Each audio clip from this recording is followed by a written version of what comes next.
Thanks, everybody. So we're going to spend, I think we have about 25 minutes, and really just wanted to, I guess, tell you a little story about a small drugstore, Walgreens, with about 8,000 locations across America, that is really in the middle of a fairly significant transformation. And as part of that, and a key component, is the launch of our new loyalty program, Balance Rewards. So to start with, I thought that I would just level set on, give you some information on the broader journey and work that's happening within Walgreens so that you really understand how the program fits in. Level setting on our 5 strategies. First off is to transform the traditional drugstore into a daily health and living destination.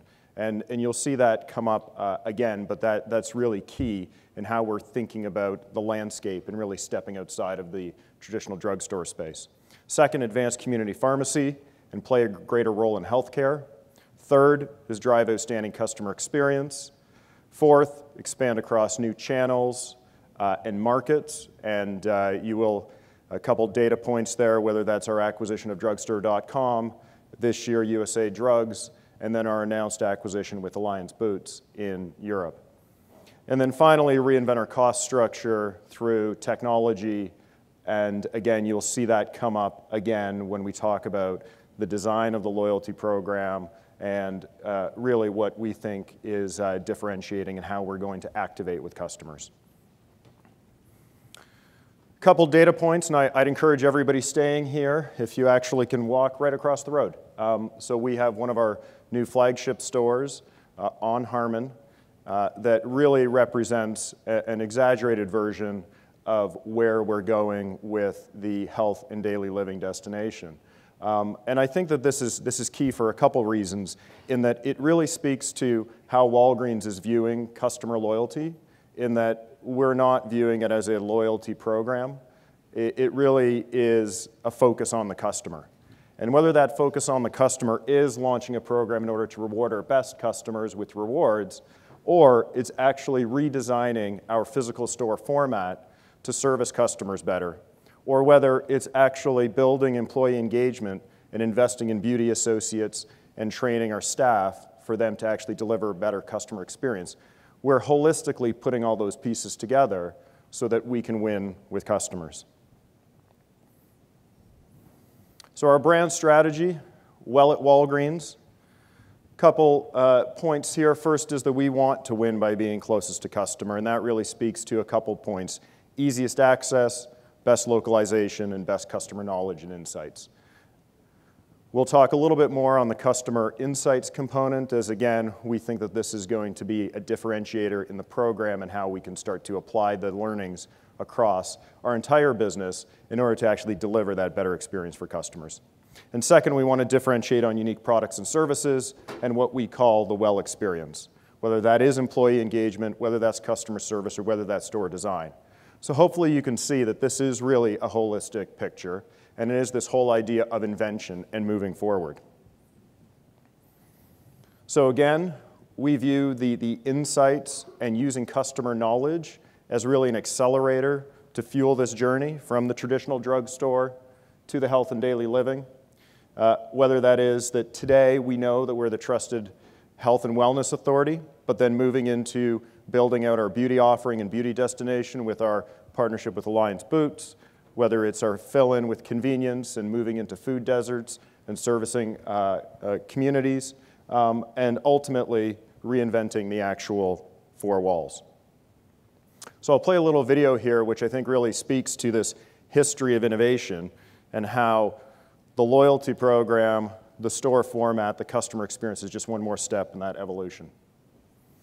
So that video or TV commercial has been on air, and again, it really captures this history of innovation and really how we're trying to move things forward. It's quite fascinating to work for a company where we actually invented the chocolate milkshake, and at the same time have also moved forward healthcare within America. So with that said, we then announced last year our plans to launch a loyalty program, and there were a lot of questions around why now. There's a lot of data on this slide, but essentially what it tells you is that of the top 10 retailers, the 2 that started with W did not have a loyalty program, but everybody else, to some extent, whether that's in a pure play or tied to financial services, has entered the space. And we also know that there's been an explosion of loyalty programs across the US. I think the latest count here is over 2 billion, and Brian quoted this morning a number of 18 memberships. So it's definitely crowded out there. So why now?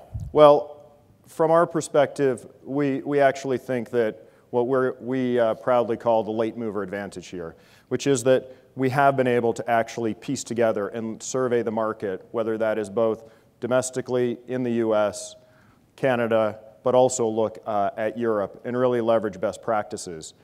In addition to that, technology has been a key enabler of the program, and we'll get into a little bit of that. And then finally, I think it really does reinforce this idea of a holistic approach to customer loyalty, which is that we're not just launching another loyalty program, we're not just having one more card in people's wallet. It really is this idea of it being a broader initiative within the organization. So we'll talk around the differentiating factors, but I thought what would be best is a little video which actually explains how the program works, and then we'll get into the program design and talk more about some metrics and measurements and insights. So that is the introduction to Balanced Rewards. And I think to start tying some of these concepts together, we talk about the pride of working for the company that invented the chocolate milkshake, but also a company that provides frontline healthcare services to tens of millions of Americans. And it really comes together in the new brand positioning of the company and this idea of happy and healthy. And so we're at the most convenient corners in America, but we also believe we're at the corner of happy and healthy. And so when we thought about launching the loyalty program in this concept is that wellness is actually the balance of happy and healthy.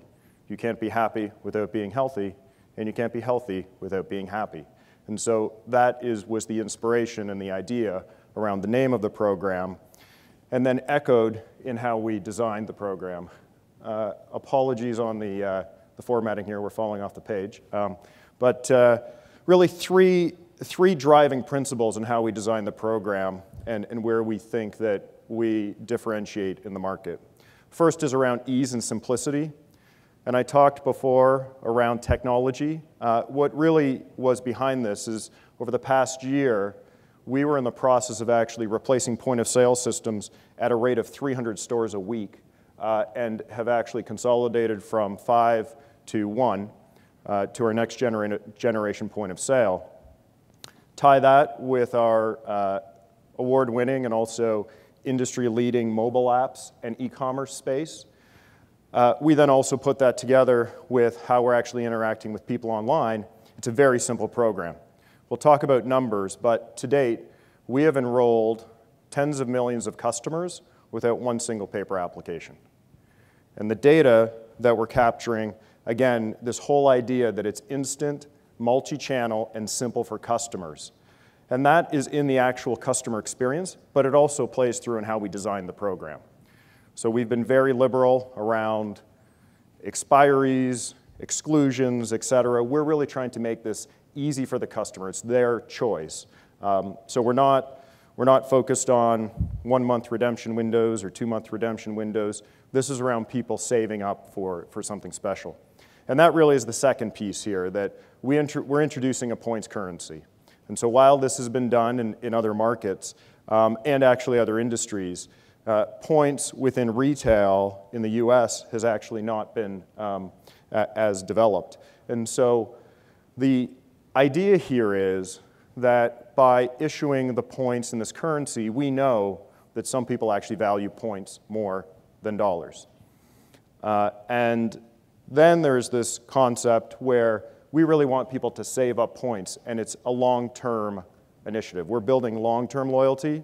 We're not trying to focus on giving people a couple dollars off for the next week or for the next month. Yes, absolutely, within our promotional mix, we do have other channels and other mechanics in order to deliver that instant discount value. However, we really took a different approach here, which is around this idea of a reward. And it is not only the behavioral piece, but it is the emotional loyalty. In the categories that we play, when you can think of the idea that your points can be redeemed for anything, that on either the bad day or the good day, you can walk into your local Walgreens and you can reward for that little pick-me-up, whether that's the tube of lipstick, nail polish, or just a little snack to get you through the afternoon. Those are ideas and concepts that we think obviously will snowball in how we've designed the program. And then finally, this idea that connects with our mission, which is to help customers get, stay, and live well. So at our heart, we focus on the healthcare and on pharmacy. And so whether that is points on prescriptions, immunizations, connection with our partnership with AARP, and then also issuing points for healthy habits such as walking. So we're grounded in that foundation of Well at Walgreens. We're building with our branding and the name of being at the corner of happy and healthy, and then we're enabling that through our program design to be focused on the long term. So we launched the program, 2 billion impressions. Probably would have been hard not to notice in a store with the level of execution, but complete multi-channel execution and really connected with how customers can engage in the program. The mobile piece was definitely a big component. So when you look at our reach, that on a daily basis we reach 6 million consumers, and we actually have the highest engagement out of any retailer on Facebook. Second, local, with our local presence in our convenient locations, that almost 70% of Americans live within 3 miles of a Walgreens. And then finally, from our mobile app, which is consistently ranked in the top 10 in its category, was a key enabler in how we launched the program. So some great lessons there and some great results. So one final little video just to give you a taste of how this came to life in market with one of our commercials. But again, I think that's just really an example of how this has now come to life. And from a results perspective, one of the most informational slides with no numbers on the axis would be our enrollments. So we're currently running at about 30% over our plan. And to give you data points, we've made a statement that we'll be disclosing these in our monthly sales calls. So there is actually one next week. And with that, in September, so through the first 12 days of the program, we had enrolled 12 million people. So that is really just gives you the sense of the scale of the program relative, and I would say that today we already have one of the largest loyalty programs in the US, being 6 weeks in.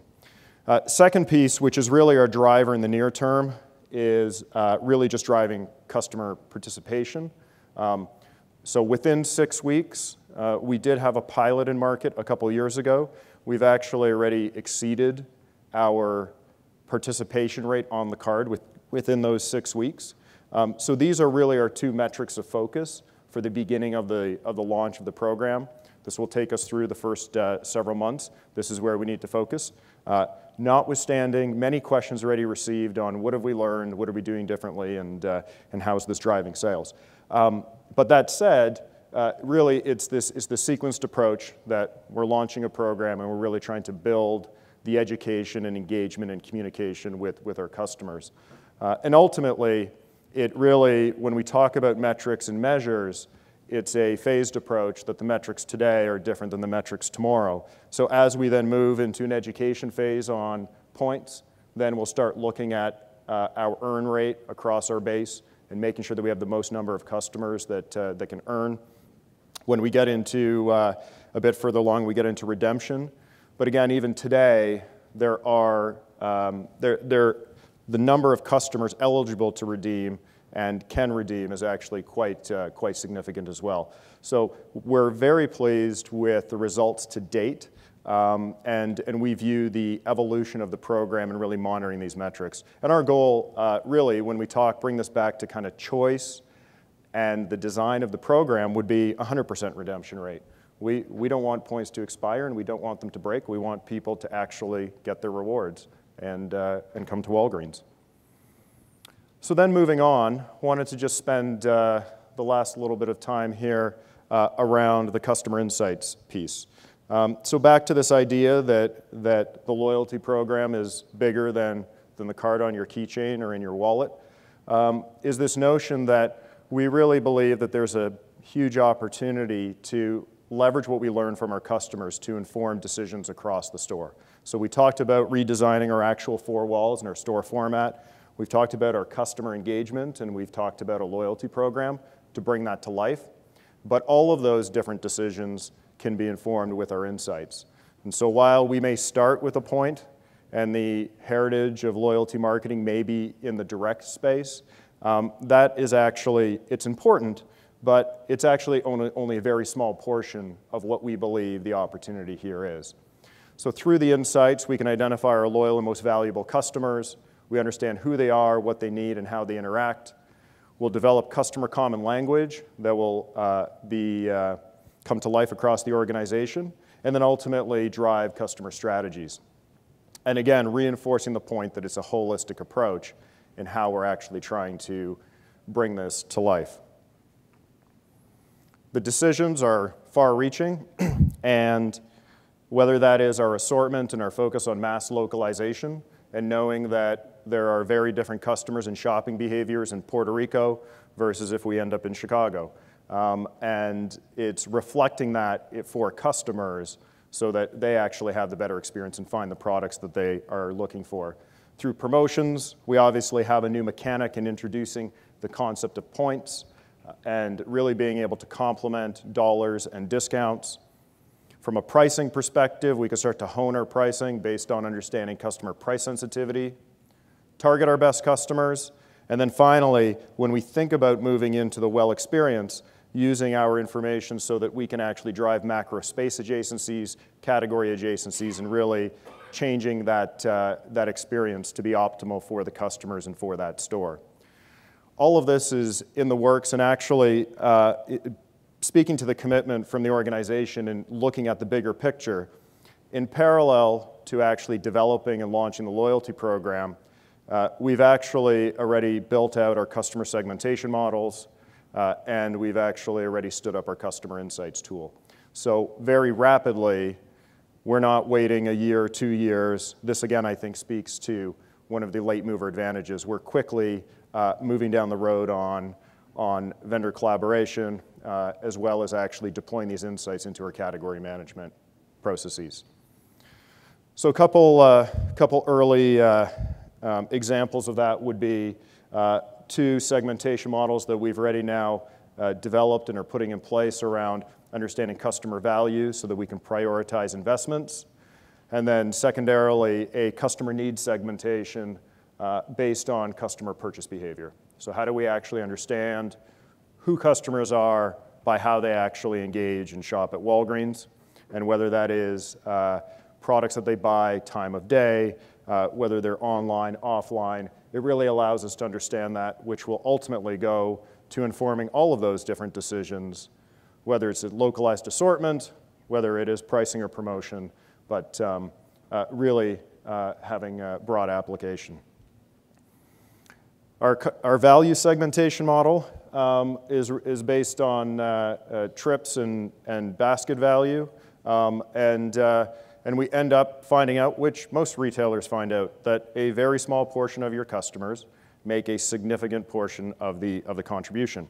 And notwithstanding that very simple fact, and that most of us would readily agree, it's actually quite interesting to reflect on how many organizations actually put that principle into practice. And so a lot of this is again, interesting. However, ultimately, it only matters if we can change things for customers. So for us, we're quickly moving to the activation route, and what we believe the loyalty program gives us the ability to do is that we actually know this information down to an individual customer, so that when we start to localize our assortment and localize our pricing and localize our communications, we can actually use this knowledge to better serve customers. And in addition to that, we've then identified our customer segments across our stores that represent different portions of our customer base, whether that's our look good, feel good segment, which are primarily female, fashionable, more metro area. They're buying products for looks and to maintain appearance. And all the way down, we have watching wellness and quick relief that have a higher affinity with our pharmacy business. So rapidly, you can see that we're starting to put the customer lens on all of these decisions, and this language will start to become everyday language that our category management teams will use, as well as our field teams when we start to really focus on the customer. So again, I would say that really leave you with the idea that customer loyalty is really not a loyalty program. Customer loyalty is significantly broader than that, and that ultimately what differentiates the companies that do it well versus the companies that may have questions on, is this working, is it not, is first, that broader approach.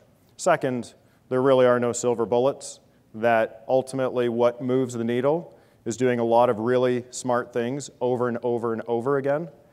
And none of them need to be particularly brilliant or differentiating, and we all like the cool math and the advanced analytics and the rest of that. But often it's a lot of simple things just put together very well that really make a difference. And third is focus, which is the opportunity and the ability to actually prioritize and determine what are the top things that will actually matter for customers. So we're living in a world of definitely information overload and stimulation overload. We're in Las Vegas, proof point. But with that, really this idea of focusing and understand where do you have credit with customers, where do they trust you, and where can you make a difference. So ultimately, we're thrilled with our loyalty program launched, and we're really excited about how we can change things for customers going forward. So thank you, and be well.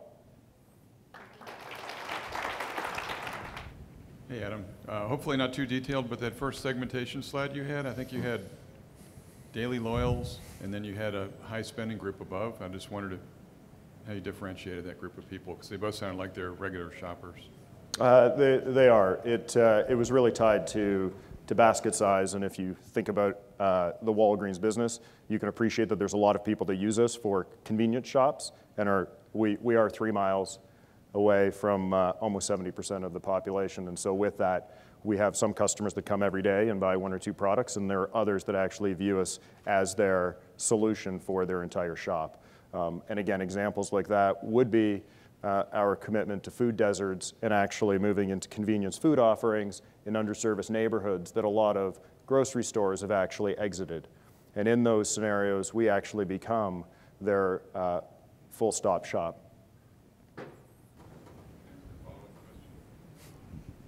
I just can't resist to ask you, because fuel and grocery have played so well together, that's become the go-to model for a lot of fuel retailers. Right. Is that on the radar anywhere, or anything you could address? Any interest in something like that? Maybe some well, again, I think that we would never say never, and obviously all ideas are good ideas. But that said, I do think that we have a different motivation and a different model than grocery with that, in that if you think about most grocers, the idea that it's more of a scheduled weekly stop, and there's a lot more deliberation and choice there.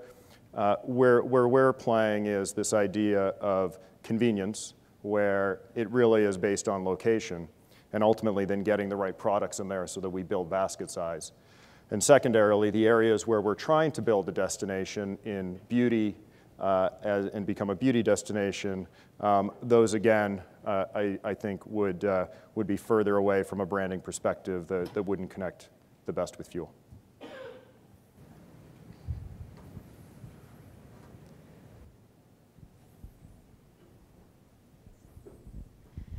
Hey there. Did you auto-enroll everyone who had a prescription at Walgreens into your program, or is this self-initiated on every single membership? It is self-initiated on every membership. So we, from a data perspective, we don't commingle the data. So from a consent perspective, when customers enrolled at the stores at our PIN pads, there's consent for us to do that for every individual, or online. As you mentioned, Walgreens was one of the last top retailers to jump into the loyalty program game. So how did you make that leap, and how did that, from top down, translate into leadership thought and what how management thought of it? Sure. Well, I think it does come back to the overall strategy again, in that once you set yourself on the idea that you're transforming the drugstore space, and you want to become a health and daily living destination, and you want to win with customers, then it's a natural ingredient that makes sense, which is both have a program to actually personalize and engage with customers, but more importantly, build your customer knowledge. And then I would add people, that ultimately the leadership in the organization, that their commitment and their previous experiences definitely influenced being able to take this step. By getting in the game later, how do you compete to, CVS and other competitors that have been in it for a long time? I think that our point of view would be that again, we're really trying to focus on our customers. So our intent was is not a competition from a loyalty program to loyalty program perspective. Ultimately, we'll win if we deliver relevant products and relevant services, relevant assortment, great store experience together, and this really is the fuel that will allow us to do that. What percentage of your program membership is using Apple Passbook, and how critical to the future of your program is it? So Apple Passbook, that's actually interesting. We were one of the featured retailers on the launch. So we don't disclose the actual numbers. So I think that Apple Passbook is definitely interesting and definitely has been an accelerator. But ultimately, our own mobile app is best in class. And from that perspective, we actually typically see that the most engaged customers are using our properties first. Hey, Adam, thanks for chatting with us today. Could you talk about the customer experience a little beyond just sort of getting the card and racking up points? Are you leveraging any of this data at checkout to give a customer a better experience with that the person that they're checking out with? What kind of communication is being optimized for those customers? So at this point, being in launch phase, we have that as a sequence step. We are using the insights right now around actually the interaction with customers in how we script and train, but not an actual presentation where things are delivered to the customer. Is there a plan to do that in the future? Yes. Hi, Adam. It's Ramona Reed from Entertain Partners. My question is, at the very beginning in developing this program, did you rely on any outside resources, or was it completely in-house with your leadership, or? So it was a combination. We had actually launched in market with a pilot program that would now probably be 2.5 years ago, maybe 2 years ago. And so that was largely driven with external consulting resources. But the final launch, when we landed on the development and probably over the last 10 months, has been primarily internal. We're doing on time. Okay. Great. All right. So usually I have some questions prepared in case the speaker gets crickets, but obviously in this case people are very interested. So it was a great presentation, and I'm sure Adam will be happy to share some more details with you offline. So please thank him. Great. Thank you.